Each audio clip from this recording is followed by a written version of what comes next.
Hi, everyone. Welcome to our second joint PGA VS panel, where today we will look into producing budgeting, scheduling, and crewing a virtual production.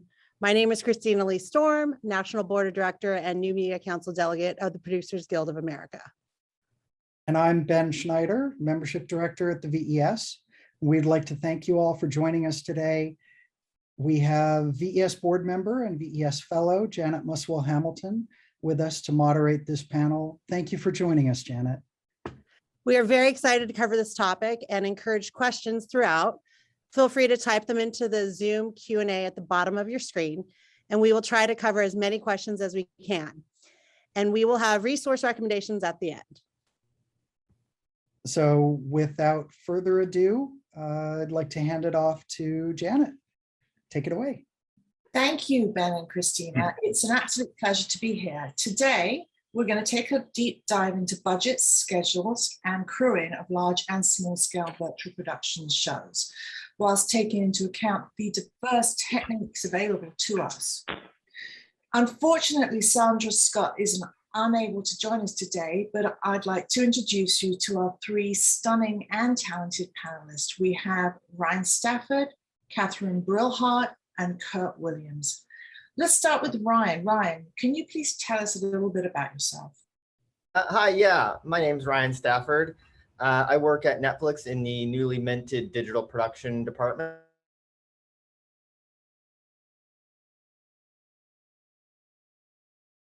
Main big budget titles that are pursuing virtual production, and that goes along with methodology and infrastructure and all the intersection points between the art department, physical production, and visual effects. Prior to my time at Netflix, I was a producer, having served as executive producer on The Call of the Wild, co-producer on War for the Planet of the Apes, and visual effects producer on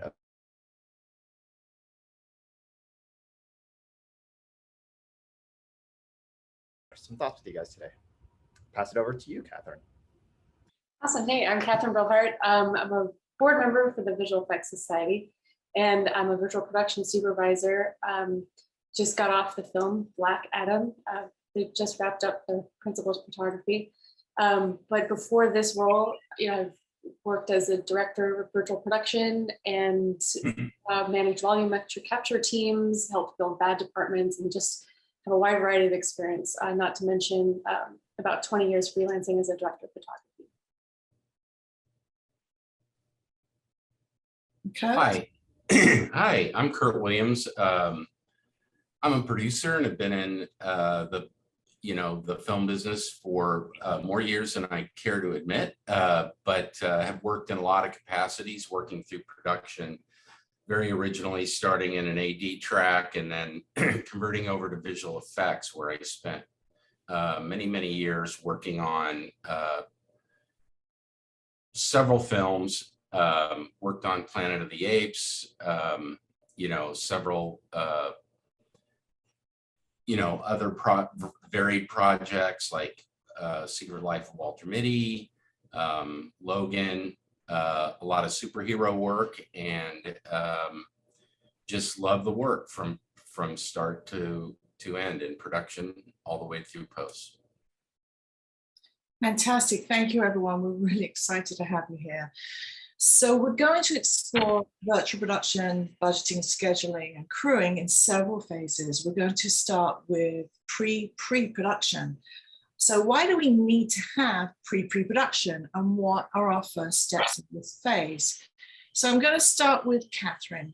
Kathryn, can you talk about what your first steps are to set up a successful shoot, and why the virtual production department needs to be part of the production bidding and scheduling process?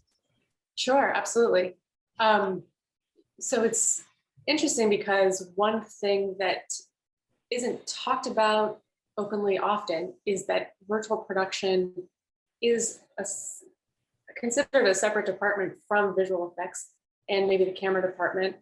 And also it works to kind of support and be a systems integration department between essentially all the creative players, making sure that you're set up for success, and you're also able to break down your script in a way that allows you to explore different methodologies and tools and techniques within virtual production. So the first place I like to start is getting to know the creative with all the other department heads and like figuring out with the ideas that we have for the project, the best crew moving forward. And I would say with, if it's going for like the very popular LED wall phase, it's then sort of bringing in the key people that would need to sort of be part of my department that I know would be absolutely plugged in to each other department, if that makes sense. So you almost you're setting up a department that can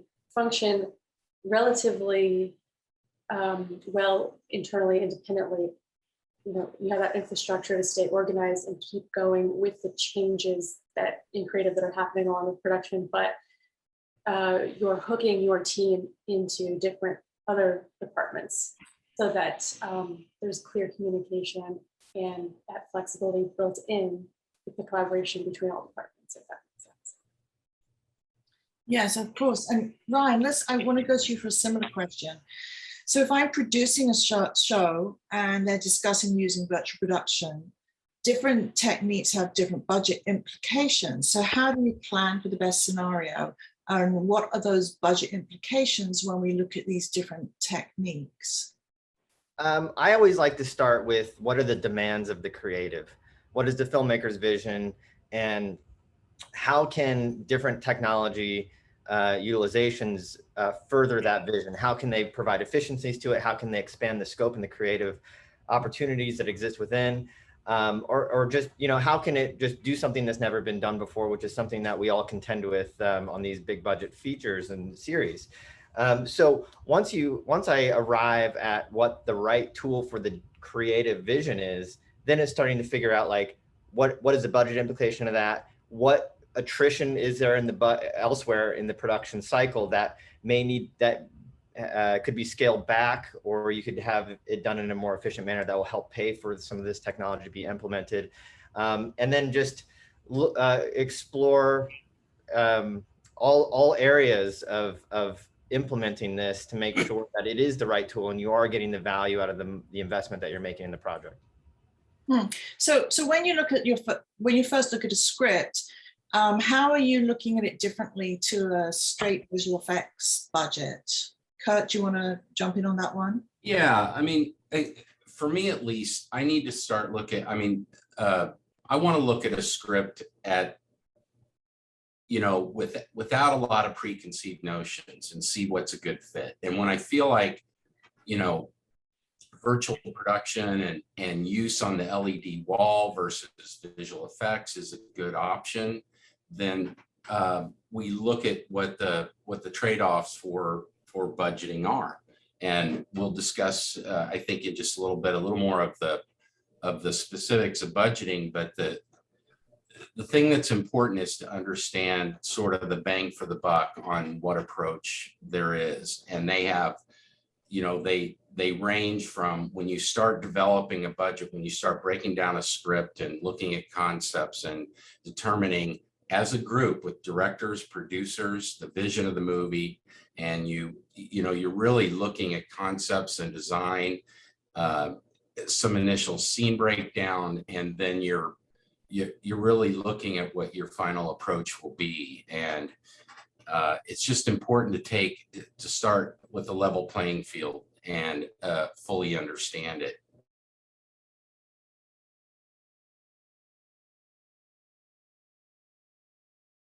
You're able to help guide at least the approach and the evaluation into what we think is the right area. If that's live action, that's live action. But if when we're talking about virtual production approaches and heading towards the LED wall or a hybrid movie, then that early input needs to be kind of heard early and budgeted accordingly. And virtual production, especially in the pre-production period, is really development of the ideas, in my opinion.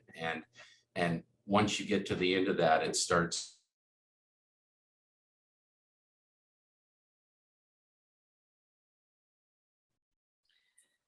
And who can we just sort of list who we're talking to during this process, or all the different departments and people? Ryan, maybe you can take that one. I know you do a lot of this. Yeah, sure. So, you know, we work very closely with the line producer, with the visual effects team, the art department, and then the virtual production department in and of itself. You know, oftentimes when we're vetting these projects early days, where we don't even know if we're going down a virtual production path or not, that particular department is not quite realized. But we will sit with the filmmaking team and really unpack what it is that they want to get out of the technology. Never, you know, crafting any idea around the technology, but letting the technology enhance the idea, and then putting together a plan that services that. Indeed, and Kathryn, there's a lot of talk about the VAD, Virtual Art Department, which I think is so important. But can you expand on how it integrates into the production process and how it affects the spend schedule? Sure. Well, it's an interesting point in our history of virtual production with how things are divided with art department, because something that's important to bring up is that if you think about art department as we have it right now, there's the physical art department on set, there's the virtual art department, which happens on set and in pre-production, and then there's this visual effects art department that's sort of detached at the end in post. So we really on a film or a project have these three art departments, but it's all the same. We'd love to get to the point where it's all this one art department. So just from that perspective, that is a part of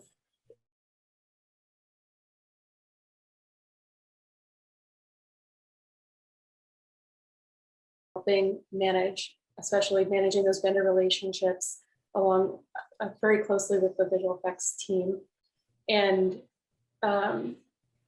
you know, you want to make sure they're integrated with the art director or the production designer's vision for the project as early as possible. So making sure that you're working with the production designer to make sure that they are prepped and have everything that they need, that the VAD would expect to have once you bring them onto the team. That's sort of the mini prep, like the basic highlights of how you would get them synced up with the team. But then, yeah, you have a lot of flexibility from there to decide how you want to use those assets, whether they stop in production, whether they go on to post. You know, the conversation just starts there, basically. Yeah, I think those are great points. And from my view, I sort of view VAD as art department. I think once you get into a virtual art department and progressing towards, let's say, an LED wall or on a hybrid movie, actual backgrounds, you're kind of going through the same steps that you would in production. VAD is part of your construction department. It's also helping you in design, and it's also pre-lighting your sets early on, because the virtual production process needs to be early. And it's hard when you think about 30 years of paradigms of how the process works, and, you know, things showing up to the set and how that works. I think this is a new and kind of refreshing idea that we can go through a scout virtually, that you go through pre-lights virtually, that you're making decisions on what the backgrounds and materials are like, just as if you had a construction department and you were guiding them to do it. And in my mind, I have a hard time sort of separating the two. It's a different tool set, and it's a new tool set. And, you know, I urge everybody to take a long look at it. It's intimidating, it is, and understandable, especially if you haven't been through the process. But when you come out the other side, it's very rewarding to me, and you've been through a lot of the same steps that you go through on any production. You know what, that's a very good point about it being a new technology, and it can be a little scary. And you know, I think that we're all very aware of testing. I think, Kathryn, you and I were talking about special setup times with other departments. And I know you've just gone through this process. Could you tell us a little bit about how important that is? Well, sure. And then kind of just taking it from that VAD, or even like a VAD visualization sort of perspective, all of those pieces that you're building early on are pieces that all the departments have input on, or that, to some degree, and they're helping, it's centralizing that creative vision so that everyone's kind of prepping along the way.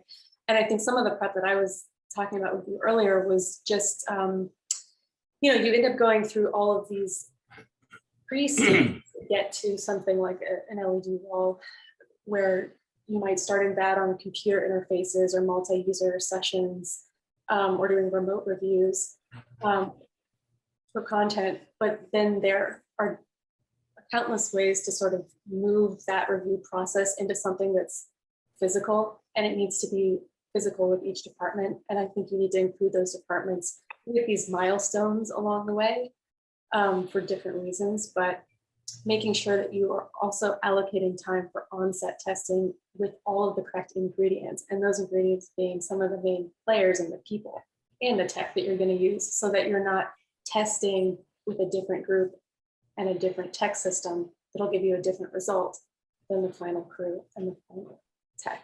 So and all the while, stepping off on that, all the while, it's still the director's vision, it's your production designer's vision.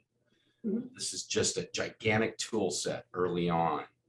And I I just want to make sure that from my perspective, that everybody kind of understands that it's just a slightly different workflow, and it's a team building experience, but it still has the same creative origins that any of our great movies have. totally. I almost think I see like the virtual production soup and producer, like that department, as like a systems integration department. They're really helping every department communicate around milestones and around the vision and the goals that the director has. So the more that department understands the why for the creative, the more head time and lead time they can give other departments about, okay, we need to prep for this early, let's pull each other into this conversation. All right, let's have this group meeting. So it's really facilitating a lot of conversations, and it takes the pressure off of other department heads that have like a whole camera department to run, or an entire visual effects breakdown, and they're creative to kind of handle. It just helps take some of that technical load off of other departments and then facilitate conversations. It does seem like that along with that early prep, there does seem to be an early spend with that. So maybe I can flip to Ryan and we could talk a bit more about how the early spend affects the thought process of production. Yeah, so when it comes to VAD and all these things, there is a cost associated with it that's not too dissimilar from previs. The sort of cost implications there is a time and materials, visual effects artist type of unit that is making 3D virtual environments. So there is a weekly burn that is that we're not accustomed to at this early stage in the game. So having that level of spend, suddenly there's a little bit of hesitancy from the filmmaking side, because you're asking for a big level of commitment up front leading into these things. But when you really peel it back at its core, it's just as Kurt was saying, and I love the term, but it's digital construction. It's not too different from your physical construction department swinging hammers. It's just ones and zeros, but you're making your environment that it needs to be due on your shooting day, just the same as any other physical set pieces and set dressing.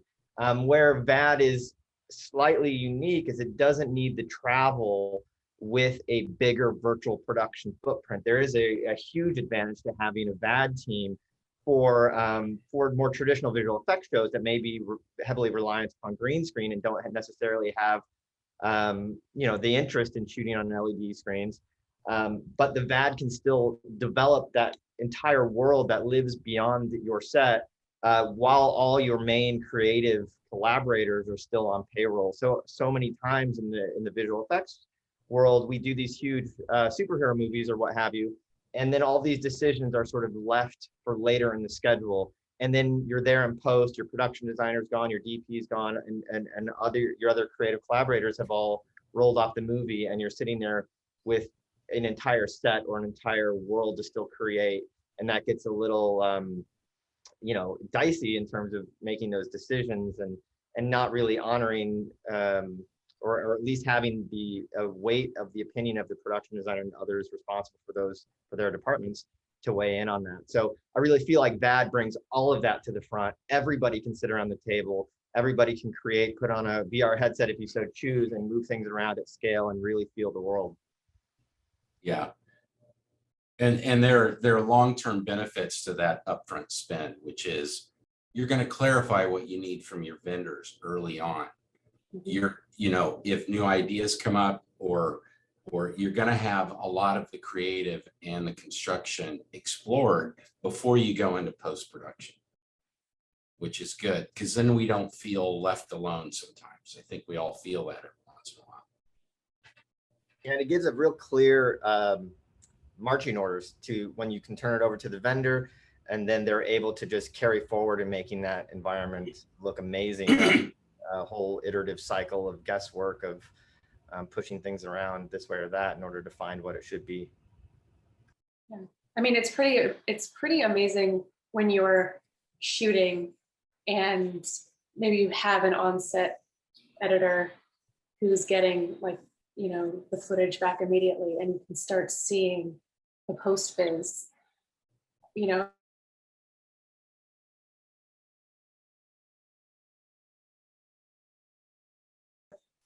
They're thinking on set, but you can start to see the post-viz come together. So suddenly all of your planning is like already at another level. Like, I guess what I'm trying to say is, like, I've seen an edit come to life after a shoot instantaneously, and there was pretty much no pause. It was just an edit that was able to go into the next phase.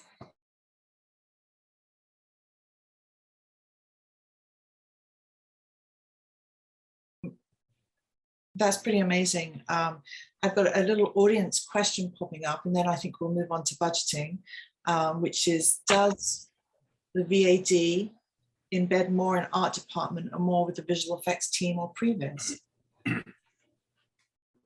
Depends how it's set up. You might get 3 answers right now, and they're all right. So in my opinion, it's an extension of the art department, philosophically. But at the same time, they do a lot of different things. They're kind of the Swiss Army knife of your initial art endeavor, and they do a lot of things. I kind of picture them in line with the production designer and the vision, just conceptually.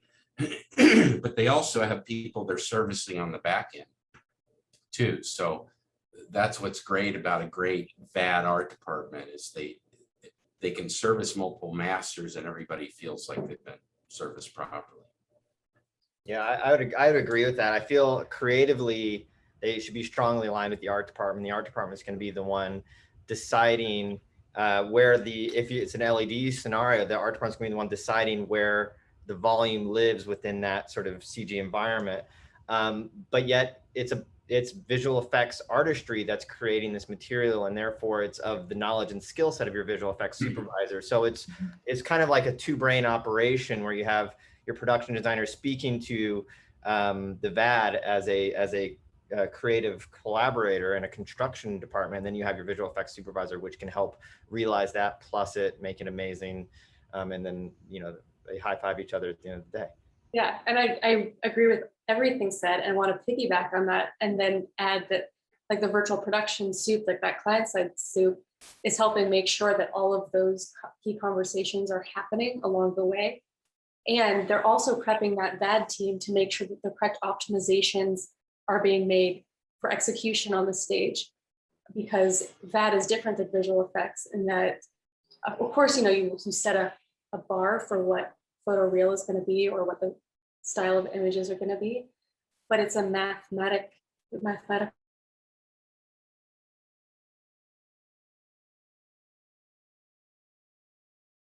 mindset than a visual effects artist. So it's so you're kind of coaching them through optimization and those needs on set, And you're also working with them in relation to your stage operator down the line.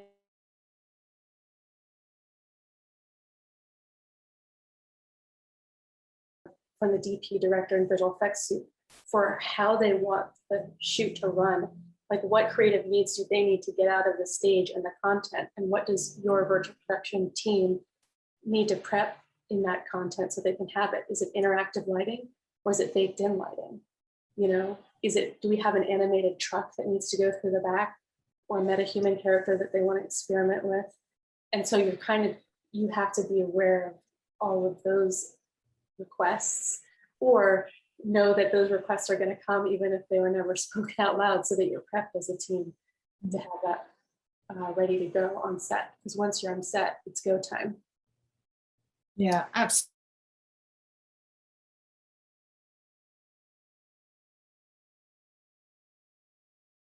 How these techniques and budgeting can be used with smaller budget films and series. But let's move on to budgeting.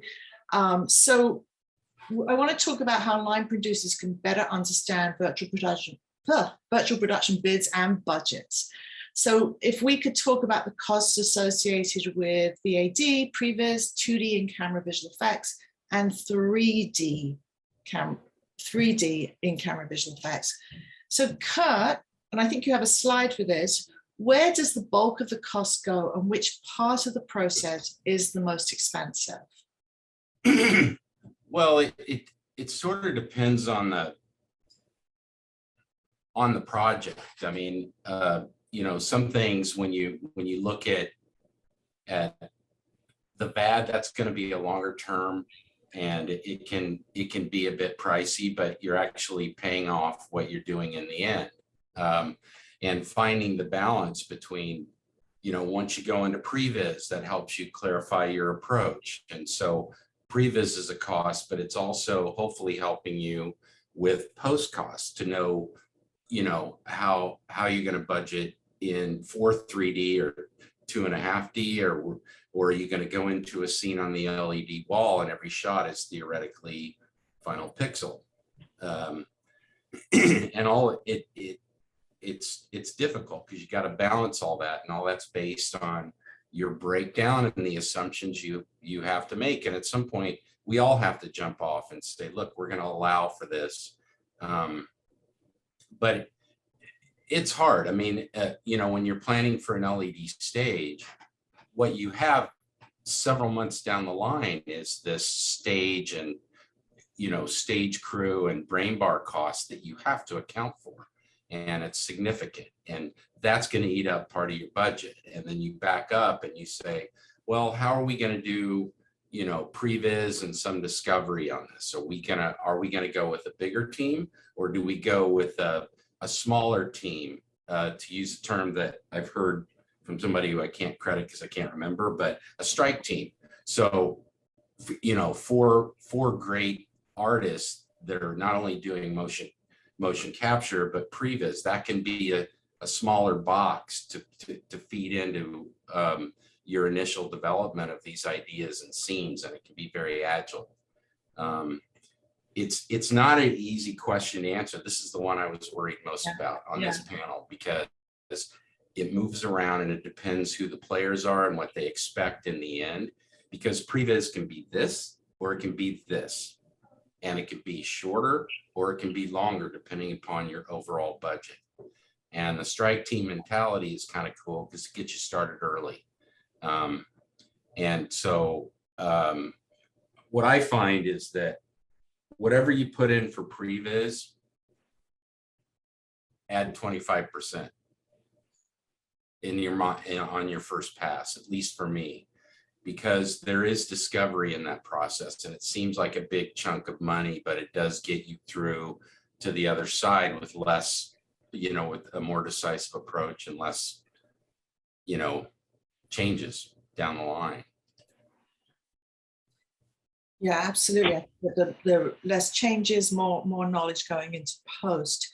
Kathryn, can you talk a little bit about the placement of things in the budget, like coding things in the budget, giving you which could give you access or could not give you access to funds to move things forward?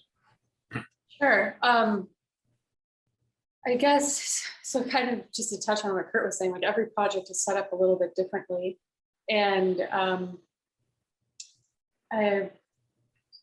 just trying to think the best way to start this conversation. But for example, if you have your virtual production resources, like if an LED wall is coded as a lighting tool and it's in production, but you have some of your crew budgeted through visual effects, and you have, so some light items that are in physical production and some that are in other departments. It's just important to note where you start putting these virtual production elements, because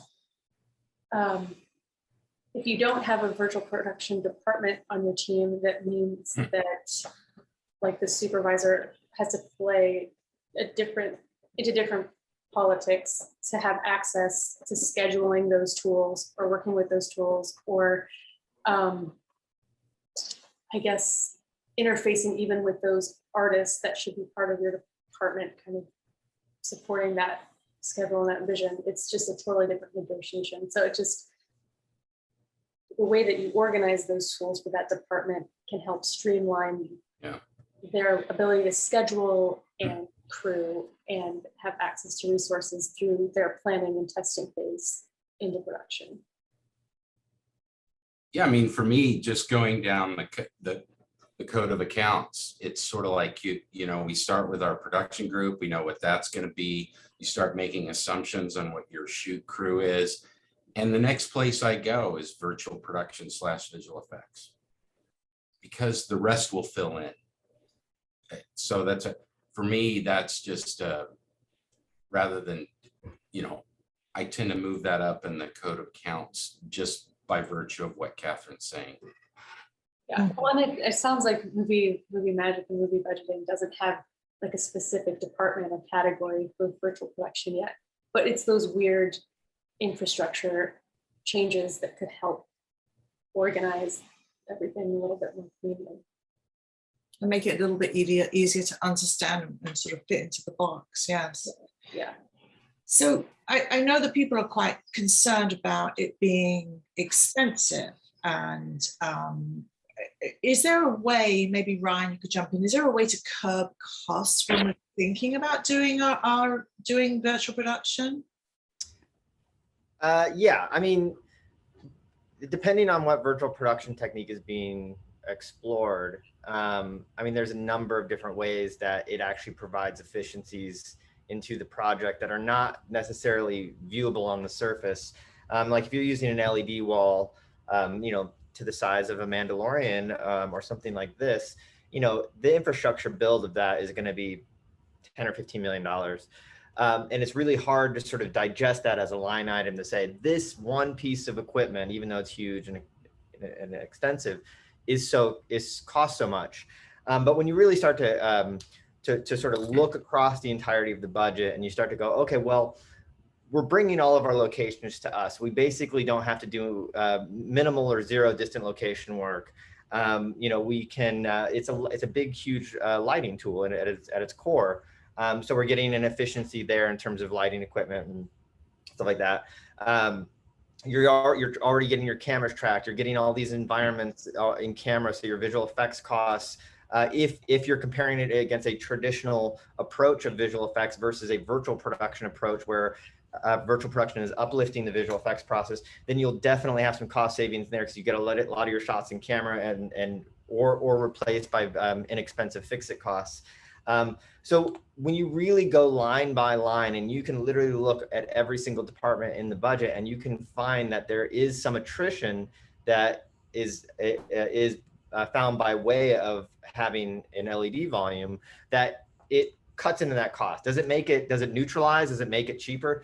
No, most likely not. Most likely you are going to see an uptick in cost in some regard, but you also get many other benefits that come along with that, like actor performance, immersion, director choice, and a host of other inspirations that you get on the day that you may lose by way of shooting on a green screen stage, or you may, have other hits and hot costs by way of weather rolling in, or, losing kids due to limited hours on a night shoot, or a number of other factors that can be weighed against the cost of the virtual production process. Yeah, so- sorry. I was just going to say, even for an indie film, because you're giving me this idea, right? Like if you had a complicated, fight scene that you wanted to do, but you couldn't get the permits because it affected your whole shoot schedule. You could theoretically, on a budget, rent a stage that's not Mandalorian sized. It could be small, and you could figure out a way to work around the size of the stage to get, fight scene that you need and the location in LA that you couldn't get on the day you wanted it.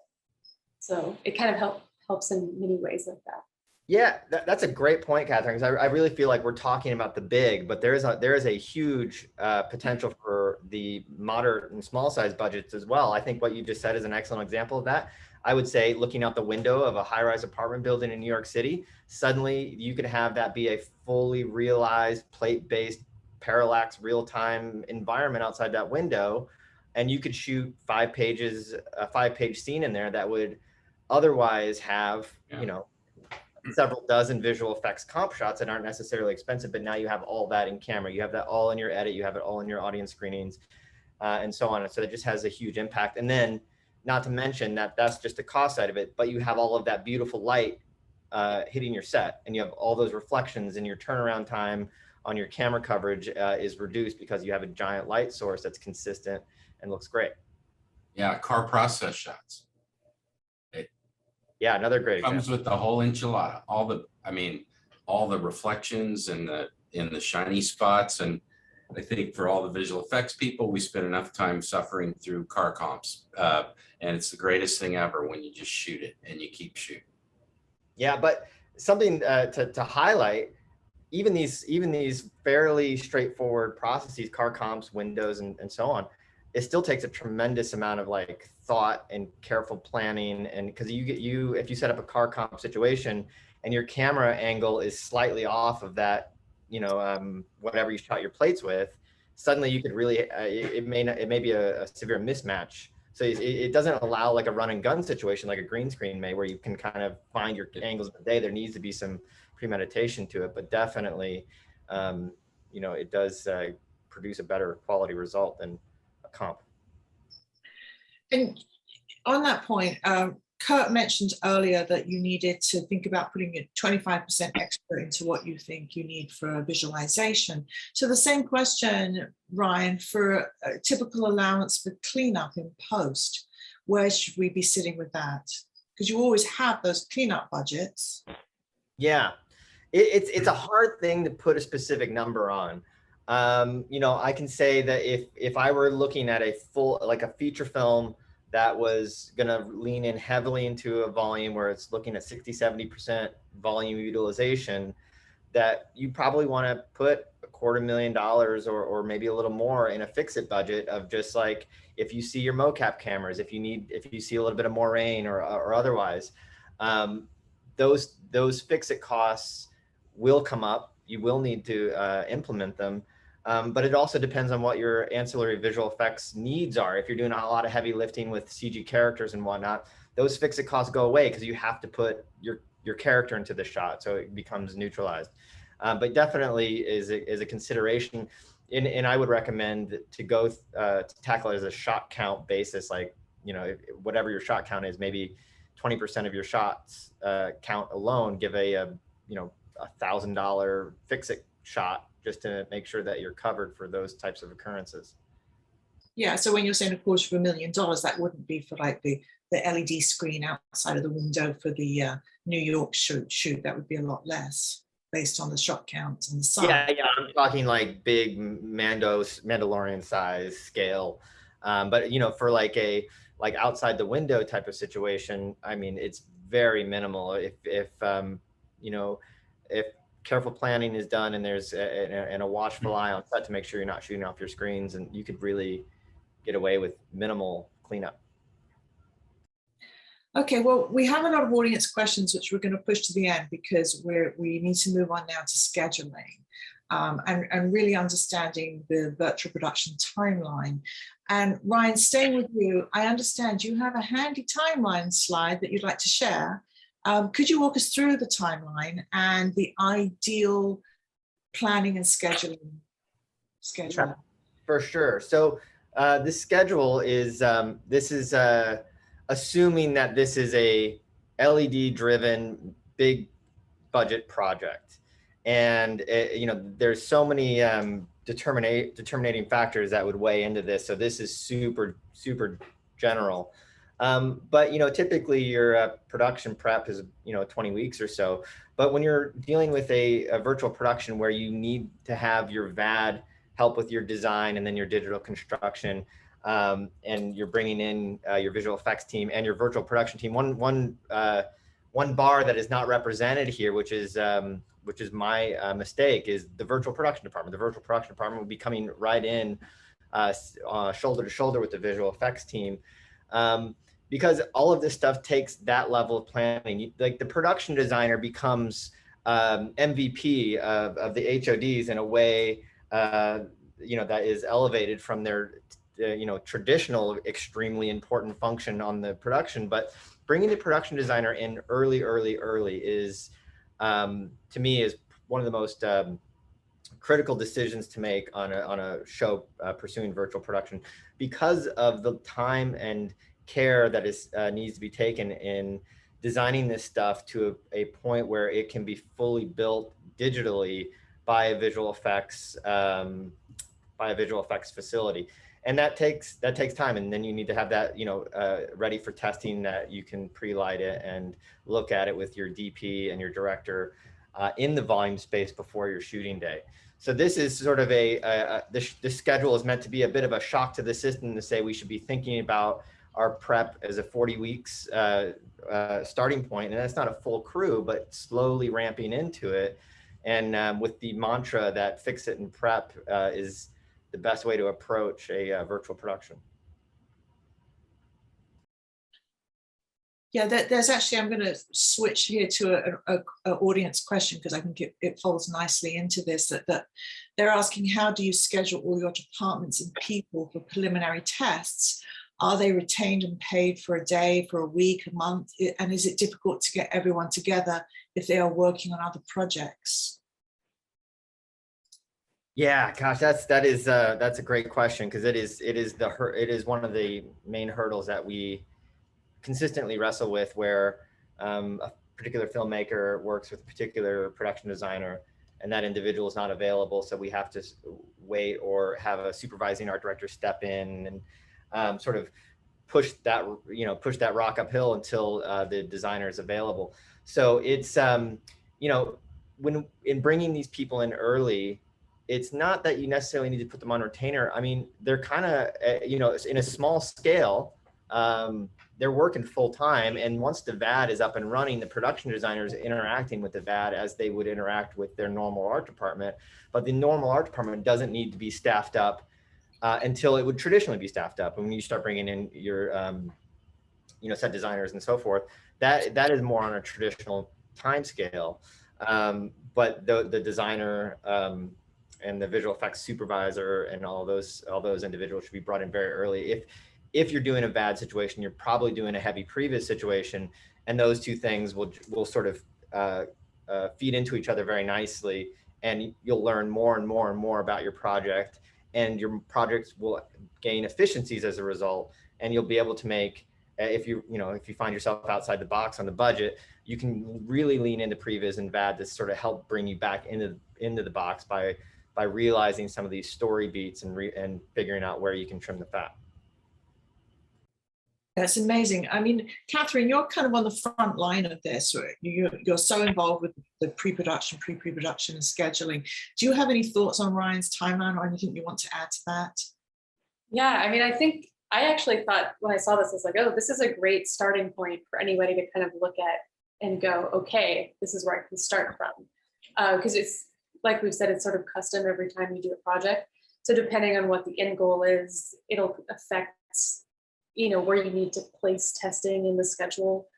And, I think when I end up doing anything that's final pixel, like the closer you get it, or the further you get away from just lighting reference, and the more you're getting into final pixel, the more I think that test and pre-light bar is something that is kind of peppered in throughout this timeline. And that's what I was sort of mentioning earlier, but this is a good visual where you almost need to find that core team that's going to be there at the end, and that the actual technology that you're going to have at the end as part of that process. So that, because there is a difference between seeing your work in a multi-user session or in a headset than experiencing it on the wall through a camera's lens. And that can also help get you to a point in getting through an approval process faster, because I think something that we are very familiar with in post-visual effects is the approval process that goes down the pipeline into final shots. And that's another practice that feels very traditional visual effects in a sense with your VAD team, because you are leading that team through an approval process with your VFX suit. But you know, you do need buy-off from the art department and lighting through camera, and you want your department heads to see the wall through the camera. Ultimately, you get a sense through the virtual scout what it could look like, but there's nothing like being there, and there's nothing like seeing it all come together. Another great question has just come in. It's about, oh, Kurt, did you have something to add? No, I'm good. It's how has real-time workflows changed our schedule breakdowns? What are the key stages that are reflected in your virtual production schedule? Does someone want to take that one? Yeah, I guess I can speak to that a little bit. So when you think about it, the key stages in VAD are like, and the ability to be able to sign off on an initial layout. Number one, layout's important. It's important in animation. It's important in hybrid movies. It's important in visual effects. The next level is when you start getting into look dev and secondary details and things like that. That's a key sort of landmark date you want to hit. And when you're going to an LED wall, for instance, it's based on set. You want to break that. I think you want to break that down by set, and then at some point you're turning over to the vendor from VAD and whoever the final pixel vendor is. One of the key things is to have a couple of stages of approvals as they send materials back, especially as it relates to the LED wall. Because every time they do it, you're going to find, you're going to find something with it. And then having a final approval date so it can really be stress tested on the LED wall and make sure that it's that the perforate is correct. And if there's any lighting that has to be baked in to support the performance of the wall, that's done, or any effects in the background that will reduce your performance rate on the LED wall, that sort of optimization key date is super important. And then if you have sets stacked up, the one thing about LED walls, there's a certain amount of work you can do off of the wall, but I think what Kathryn was saying is, like, eventually you got to get on the wall because you don't see it. So it's got to stagger. Your sets or different setups need to kind of stagger, so you get into this rhythm as you go through those key approval dates. And Kurt, how does it affect production on the day of shoot? Like when you're on the set, and how do things flow? Hopefully as normal. Yeah, I mean, and I laugh about that because it is a very different thing, and there are some rules. Like when you're scheduling, when ADs are scheduling for the LED wall, they have enough, they have a lot of things that are directing how they schedule a movie. It gets a little more complicated with the LED wall because you're taking into consideration changeovers on the wall.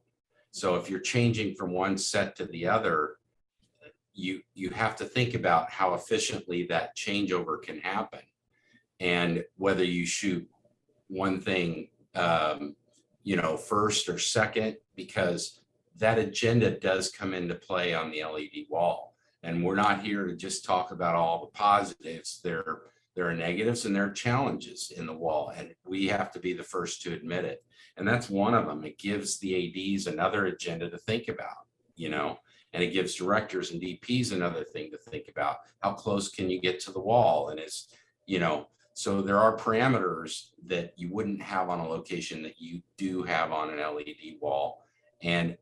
But what I've found is once people, like, the learning curve is very fast. And once they're in a rhythm, it doesn't change. The other disciplines are the same. Set dressing, all the other, props, all the other disciplines are the same. Mm-hmm. There is an interesting thing with set dressing specifically, though, and maybe propage as well, is since a lot of those things are sourced or purchased and fairly late in prep, and you have your VAD and your final pixel environment being constructed, and there is a match that needs to happen between set dressing and props. If you have a basket on your set and you have a basket in your digital set, they need to match. And there's a chicken and the egg sort of thing that sort of comes from that. It's like, whose basket are we going to use? Is VAD going to build a basket that then set dressing is going to build one to match that, or are they going to have to source it early enough, or are we going to have to bring in a consultant to find that? And so there's like all these little interesting nuanced challenges that present themselves by way of this method of working. Yeah, and I would even add to the conversation about scheduling with the AD. I think it's going to be different on every production based on how even the director likes to work, or if you have A-list talent schedule that you have to kind of go schedule around. For example, if you have somebody who only has 6 hours and they need to do X shots, is your production limber enough to just set up those 6 shots? Or like Kurt was saying, do they all require extensive set changeovers and you can really only get 1 shot with that time with the actor? So there's it's interesting to figure out strategies for your department to help do some of that pre-work with the AD and the other departments, so that you can kind of be flexible and meld in with the style and the flow of the film. But those conversations are important early on as well, because it'll help you. It'll definitely help virtual production and visual effects down the line, because the tight spot that visual effects department is on set is not only having to document the changes that are happening with their witness cameras and their VFX team, kind of like what happened during our shoot, but it's also what happened to the content on the wall from the time that it was displayed on the wall to when the camera captured it. Now that the footage is captured, what happened to that content? What's different? How was it lit? And so being very organized as a virtual production department with the visual effects team, working symbiotically to make sure that your stats are kind of the same, if that makes sense, or you're working off of a similar database, is really helpful, because it means that even the virtual production department can support a visual effects supervisor, with having their team or their staff, like making sure that all that information from VAD and what happened on the stage gets to visual effects, so that also gets to post. And with the way that production goes, sometimes it's just kind of like, you don't know what shot's coming up next necessarily, but you know what scene you're in. And so being able to track that specific data is pretty important. Yeah, I'm gonna put the first thing you said into the positive column, because what it means is if you have somebody coming in and you have 3 hours to shoot, you can turn around and bring a whole nother set in and fulfill your day without having to move or necessarily be on a green screen. And that's a huge benefit down the line if you're working with kids, or vying for that control, or one of your locations is in a weather, has weather volatility, and it's you're not sort of being rained out. So that's a positive. Fantastic. Let's move on to staffing, because we've touched on it in various places. So now we have our timeline, we have our budget, and we're starting to hire to run the technology on production. So let's look at a crew overview for various scenarios. Kurt, could you kick us off with motion capture? Sure. I think motion capture is a wonderful tool, and it can either be a large group, or with a lot of infrastructure, or it can be a very simple process. But the one thing you need is some sort of a motion capture supervisor. Sometimes that can be a visual effects supervisor. It can be tapping into many of the great previs companies, because they have that tool set. If you have a long-term hybrid movie, then it is possible to build a very sort of small and simple motion capture area, but you're still going to need a motion capture supervisor and the artist to help with refining animation that is captured in the motion capture process, and either put into previs or going to a vendor. So the key thing to me with motion capture is that supervisor, and then you have to find the hardware. You have to find the stage with the motion capture crews that fit the type of movie you're doing, and what type of detail you need in your motion capture. The other thing to think about is, before that, when if you're working with characters, and you want to be able to have a certain amount of your character design in, so you can rig and import those characters into your motion capture,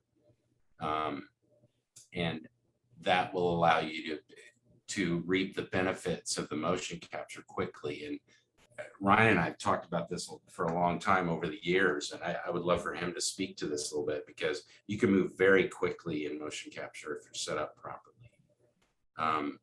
So yes, you've got a core crew that needs to get the motion capture ready, and then you're going to need some technicians and a couple animation artists for sure. Okay, I'm going to move swiftly on because our time's getting short. So Kathryn, can you talk about the ideal setup for LED in camera staffing? Sure. I'll keep it pretty general, honestly, for this, because it really depends per project. But I think it's good to look at who maybe the core team client side would be like a virtual production supervisor, a level of production support for that supervisor, maybe a technologist, a workflow technologist that has a strong background in color science, like a client side bad lead to help you with your review process and to QC assets. That's just riffing on, maybe a good client side crew to get started with. And then you have, vendors. You could have bad artists that are part of your client side crew. You could have vendors that are doing bad for you. You could have your stage crew and brain bar be part of the client side crew, and come on, and as vendors come on and be part of absorb into your client team. Or you could end up visiting a facility that's offering this service. It sort of just depends on how you want to set that up, essentially. Yeah, fantastic. Then moving on, Ryan, can you top us off with world capture and visualization? Yeah, world capture is it's part of the budget efficiencies we were talking about a minute ago. If you want that specialized location and you don't want to send your entire unit there or a unit at all there, you can send a world capture team, which consists of just a few individuals, a couple photographers, maybe a drone pilot, and a location scout. And you can get huge swaths of data from any place that you want in the world and bring it back to your stage. And so that could be very, very small and lightweight. In terms of visualization, it depends on the demands of the show, but on big scale features, your previs team, your visualization team can be 20 or 30 artists, but you can also get a lot of work done with just 2 or 3 artists, depending on what your level of finish is, what it is you're trying to achieve. If you're trying to just figure out a specific gag or tech viz, whether your crane can fit into a certain spot or whatever, that can be done very cost efficiently. If you're trying to fully realize your entire film in a previs fashion, which I highly recommend, it's very expensive, but you learn a lot. That can be a huge team. Yeah, indeed. I mean, I've certainly worked out with visualization if I could fit a crane in a stage, it fit. I have one audience question I'd like to take now because it's a great one. So the question is, how hard is it to staff your VAD department since this is a relatively new role? Who would like to take that? I can start it off. I find myself right now leaning into facilities that are owning VAD. And there's a few of them that have come up very quickly and they're very good. But they're experts, and I'm leaning into that source to train new artists, to come up with new workflows. And I also encourage those individuals to present how it should be operated to the production team versus, the production coming up with it on their own. I would like, the company lead to say, this is what VAD is. This is how we do it. These are the things we look for. These are the steps we need to make. This is the time frame. Good, go. So yeah, definitely leaning into the facility route right now. Yeah, that's funny actually, because there's another question very similar that says, how do you interview for visual effects facilities, and how do you know which is best for your project? It is so difficult. We are we're literally raising, a generation of artists right now, and they're hard to find, and you have to find skill sets that you like and apply those. So you're not going to get this. It's very difficult to get this perfect team that fits every niche that you need. You're looking for particular learning curve, skill sets, visual effects experience, and we're turning those people into not only management for virtual production, which I think Kathryn probably experiences as much as anybody, and Ryan as well from his perspective, and raising a generation. So we have to look for digital skill sets and have them apply those, and that is a very difficult part. Yeah, indeed. Sorry, Kathryn. I feel like I don't have much to add because they've sort of covered everything, but just sort of re-echoing that it definitely finding facilities that are bringing that expertise, that's my experience there. I can rely on certain companies that I know are curating the talent that I need. And they have the production support too. If you say, like, I'm not doing a stylistic project, I'm doing something photoreal, I'd like to have supervisors on staff that can help the artists get to that level. Yeah. There's so many ways to approach it. It's also worth pointing out that there's a very unique thing that's happening in the industry right now. And that's that we have a huge game software company, Epic Games, that is out there training people. They're paying individuals to join these fellowships. They're working with smaller visual effects companies of all sizes, quite frankly, with mega grants to make sure that they understand their software, that and they're really helping plant the seeds for these bad teams and these final pixel teams, and just getting a broad utilization of Unreal. It's to their benefit ultimately, but it's a really interesting thing. In the past, we never really had like Autodesk or anything like that just say, hey, we're going to train as much of the world as we can on Maya. It just didn't really happen in the way that it's happening now. It's they've really boosted this opportunity. Yeah, Yeah, it's pretty cool. Let's move on now to technical hurdles. You know, we've planned, we've budgeted, we've shot, but what if something goes wrong? How should we plan for those possibilities? Perhaps Ryan, can you start with talking about the kind of things that may not work and how to avoid fixing it in post?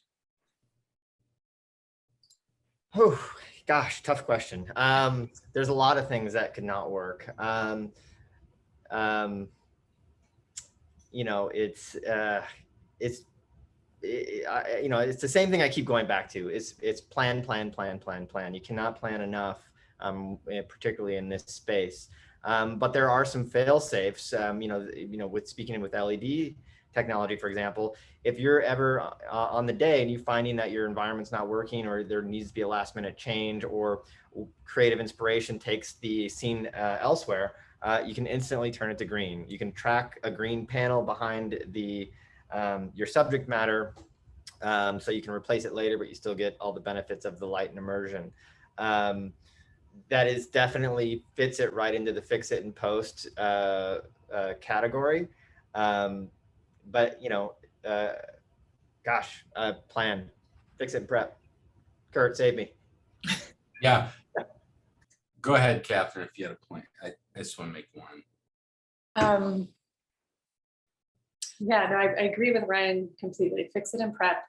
And I'd say because it's still a very wild west, spending that time processing with your team, or thinking of everything that could go wrong and building contingencies. I think that's my strategy in a nutshell, is like contingency A through Z. And so, I just come to the table knowing that the first 10 aren't going to work, and that we can just go burn through them. And if they do work, that's the best, because those are the most ideal options. Yeah, and I think that's a case. I also, just in terms of managing expectations, whatever system you're using, whether it's Unreal Engine or whatever, there are certain things that you cannot change on the fly on the set, and that's part of the planning. And some of those, we know that there are great tool sets for maybe adjusting lighting and baking a new set. So the performance is good, doesn't take much time now. But, there are certain things that if you want to change in real time, it will stop the stage on a dime. And that's when you have to go to a green frustum or a green background. And I think that's an important thing for everybody to realize. And you're going to learn with your staff what those things are, whether it's an animated character that you want to change. There's certain things you can't change on a dime. You can spin the volume background. You can, even change certain lighting things. But there are certain things without this kind of, I guess, deliberate element that will stop you cold. And I just want everybody to kind of realize that. You'll find out what those are as we go on. And like the only thing that's real time is the playback itself. It's not anything else. All the asset creation, all that is more of a multi-week timetable.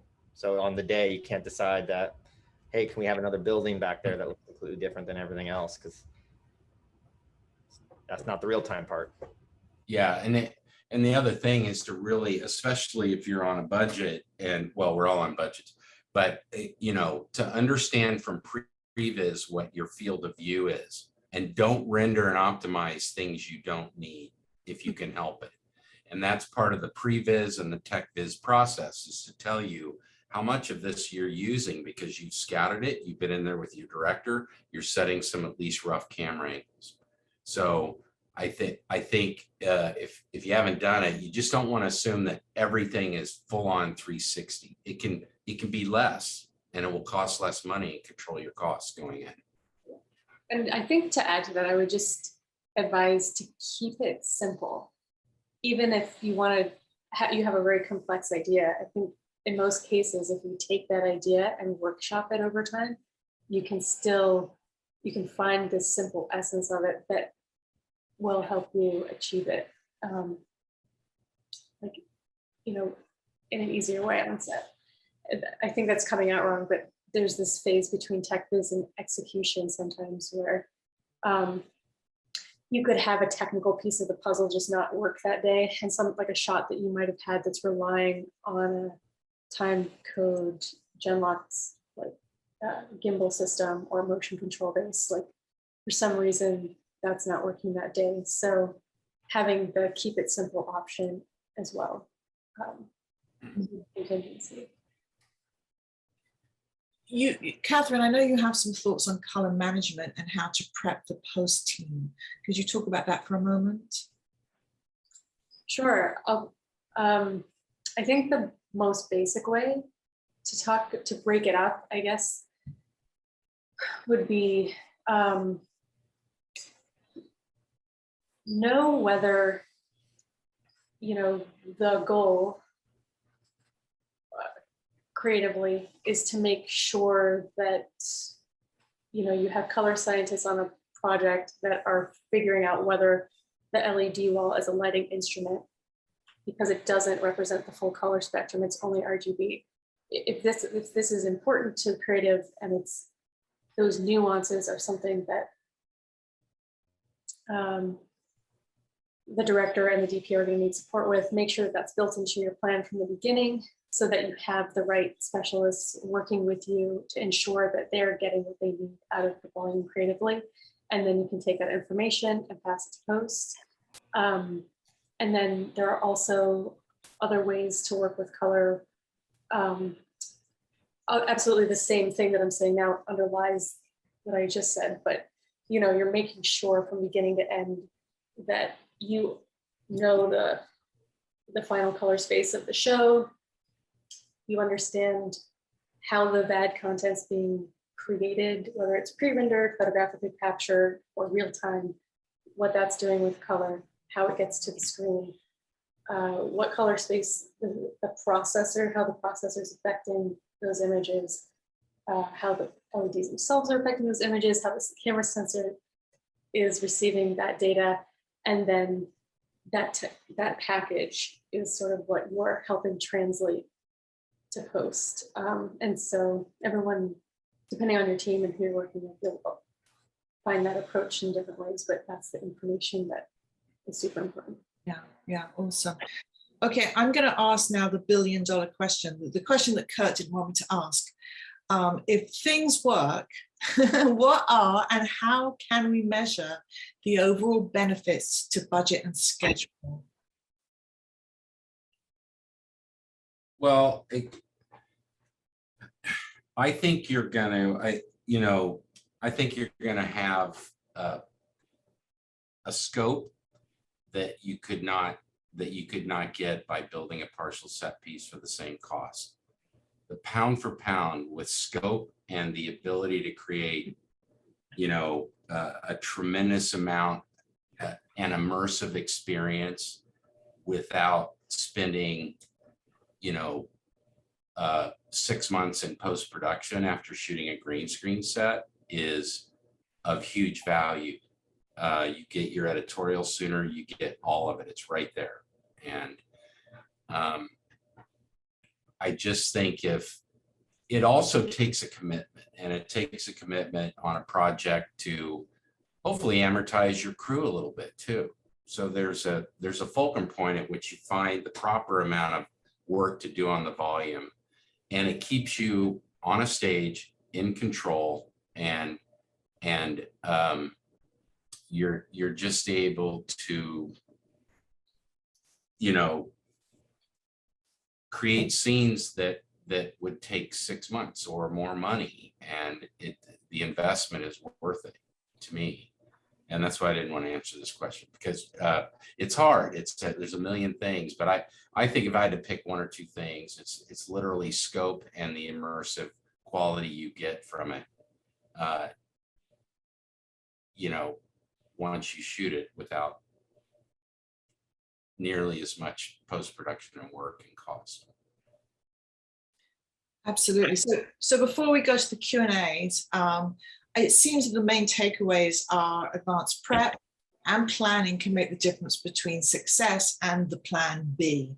The VAD and advanced prep and planning are not exclusive to just LED screens, but for all types of virtual production. The more prep you allow for and the more the departments are in sync, the better the outcome will be.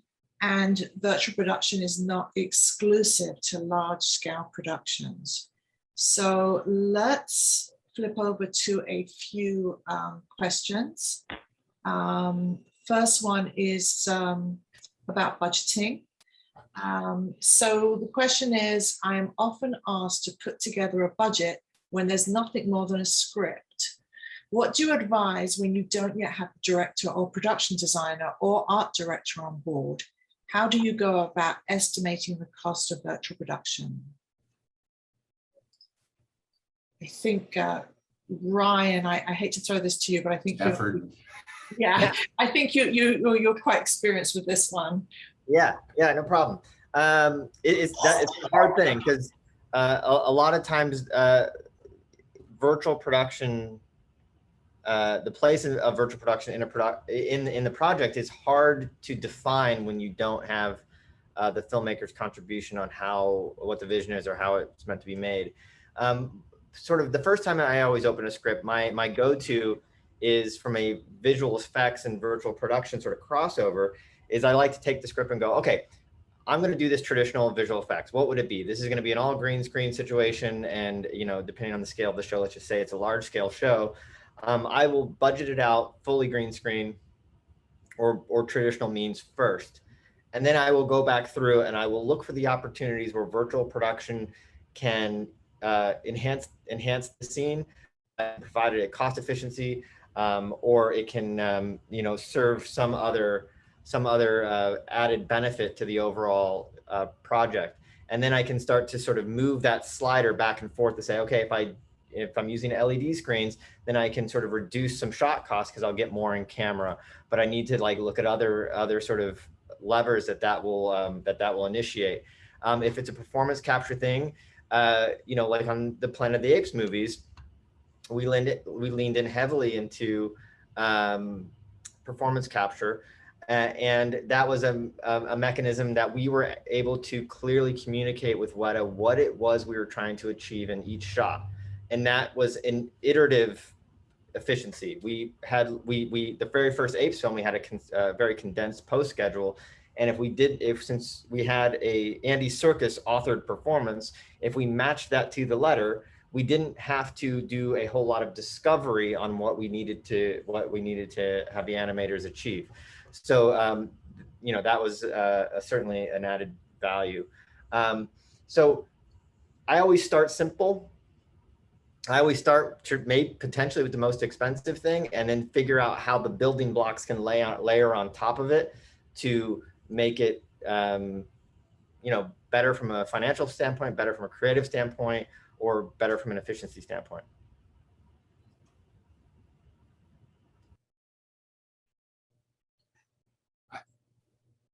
If I can say, I would just say, well, go ahead.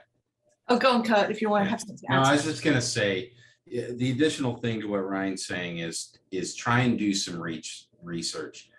Talk to other people on like movies, try and do comparisons.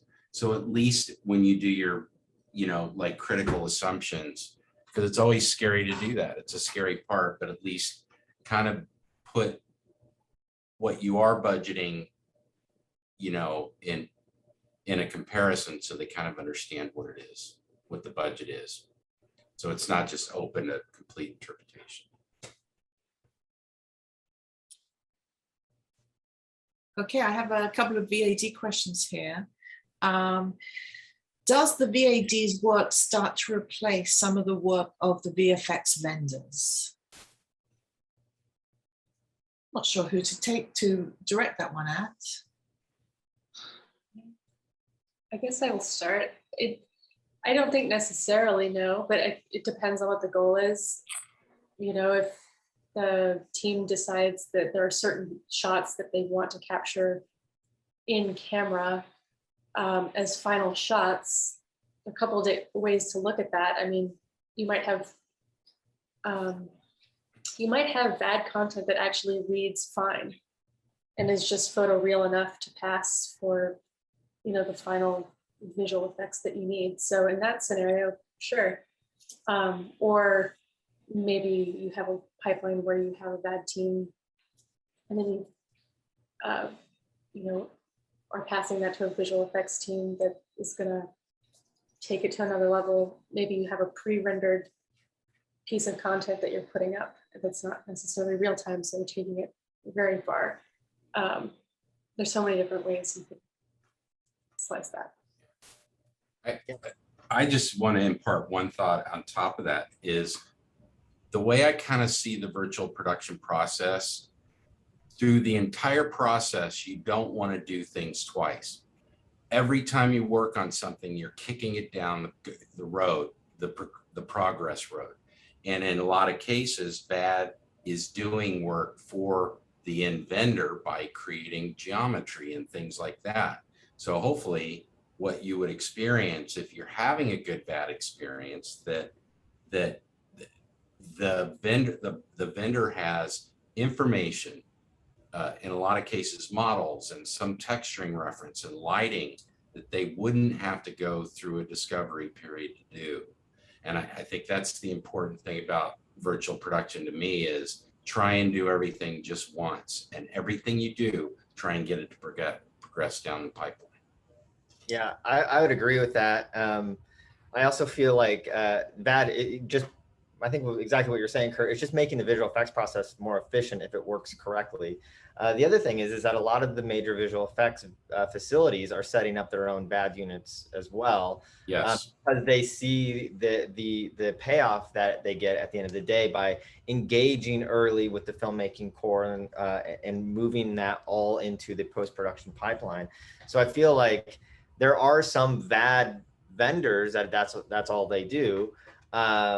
But I don't feel like that's going to take anything away from the visual effects facilities other than just provide them more information to do what they do best. No, I think the thought is vendor agnostic in a sense, and I think even with previs, you want to re-inject your previs back into your VAD via camera positions and things like that. We're always moving it down the pipeline with every step, so you're not being ratcheted back. So for smaller shows, this is a great question. For smaller shows, do you feel anyone is going to try to provide the digital scene model of having 3D stock locations, like various roads for car shots, certain city locations, or interior office scenes? Yeah, it's the biggest cost of this stuff is the infrastructure. And I feel like there's so much infrastructure that's being built all around the world now that I feel like rental costs of this type of stuff will start to come down.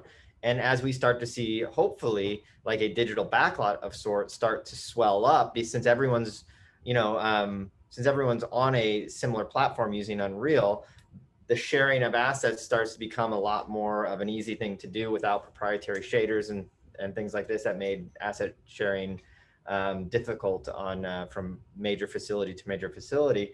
But yeah, on dramas, on projects that have a huge page count in one or two locations, they could see huge benefits from having that as a 3D environment that's projected on a screen. I think, we've seen some shows already that have done interior spaces on the LED volume very well, where it hooks up to other set dressing, and then they mitigate the cost of having to building all four walls of the set, and they get that for free in the volume. And I feel like smaller titles once infrastructure costs start to lower, could have a huge gain from that. And then they don't need to fold and hold their sets. They have the file, they walk away with the thumb drive, and if they need to do pickups or reshoots, or if it's a comedy and they need more laughs or whatever the case might be, that opportunity is much more present.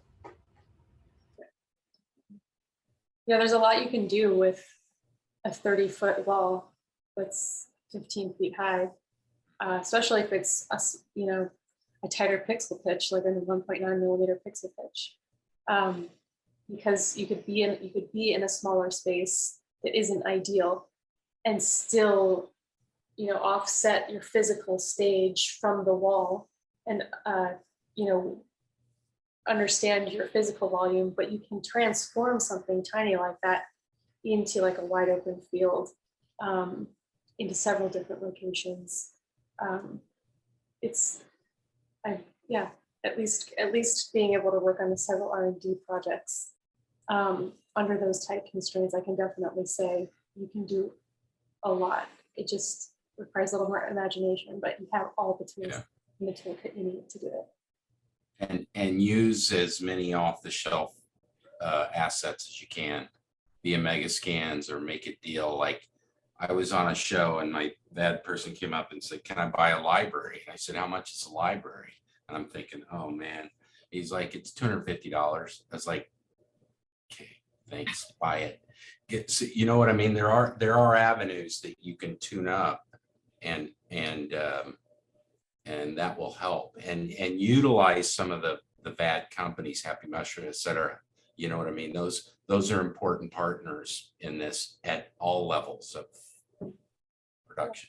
Yeah, and it depends if the focus is the backdrop, because if you really think about how you're breaking down the shot, there's the final image that it's 2D that you're capturing with the lens, but in that composition, is the screen a midpoint in that shot? Is it representing the background of the shot? When you're composing, you have to think about all of these different layers in 3D space. And so you can get really creative with where you decide the LED wall is going to be within the physical world that the camera captures, so that you can hide and reveal what you want to see. So things get more tricky when the wall is the focus of your shot along with the actor. But if you start composing it in a way that has art direction or physical props kind of blended in with that wall, your eye starts losing where it is, where that plane begins and ends. And take pressure off the wall. Yeah. Okay, I just want to squeeze in one last question, because it's a perfect one for you, Kathryn. If you can't fill all the roles with virtual production experience, who are the most critical to have worked in virtual production to add to the team, particularly if working with a director without virtual production experience? I guess I'm interpreting that to mean kind of its key roles in the virtual production department. So if you cannot find, because it's such a new role, if you can't find everybody you need, who would be the key people that could help an inexperienced virtual production director with move through the quagmire of the technology? Well, definitely a strong visual effects team. And I guess hopefully the DP who's paired with the project is open-minded to the tools as well, because you'll have a lot of integrating to do with them. And so the second person I would add to that is like a color specialist that's definitely in your court, whether that's you or somebody that you hire. I think that would be another point person that would connect those two. Bare minimum. That's what I would. Any additional thoughts, Ryan or Kurt? I completely agree with Kathryn. I think the visual effects skill set is it doesn't have to be two. They can be kind of hybrid departments, because they do share the same skill set, and some's more about organization, pushing stuff through, but it's a similar skill set.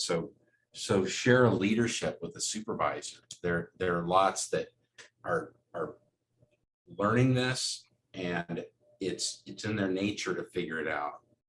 And then support them with support staff for organization, and you know, it's how you surround those people to help them. So sadly, we're out of time. And we'll be linking out some information in the chat, and please go to the VES Virtual Production Resource page for more information and links to this and the previous webinar. I would like to thank our amazing panelists. Thank you so much. I'd like to also thank the VES and the PGA for hosting this panel. I hope you found it informative, and thank you so much for all your great questions, and have a good evening. Thank you. Thank you so much.